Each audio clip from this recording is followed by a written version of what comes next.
अहमदनगर जिल्ह्यातील राहुरीच्या MIDC जवळ एक जड वाहन अचानक फेल झाल्याने वाहतुकीची तब्बल 2 ते 3 तास वाहतूक कोंडी झाली होती।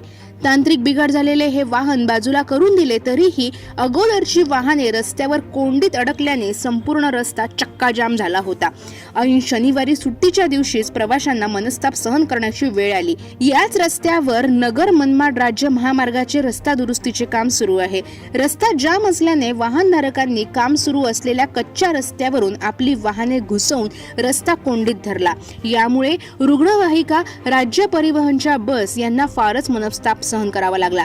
रस्ता अगोदरच दुरुस्त केला असता तर आम्हाला या त्रासातून जावं लागलं नसतं, अशा संतप्त भावना प्रवाशांकडून ऐकायला मिळाल्या। आजच्या या परिस्थितीतून तरी प्रशासनाने शिकवण घेण्याची मागणी परिसरातील तसंच बाहेरील प्रवाशांनी व्यक्त केली। काही अनुसूचित घटना घडू नये म्हणून पोलीस कर्मचारी कोळगे यांनी पोलीस निरीक्षक संजय सोनवणे यांच्या मार्गदर्शनाखाली चोख बंदोबस्तही ठेवला होता। जागर जनस्थानसाठी राजेंद्र साळवे, राहुरी।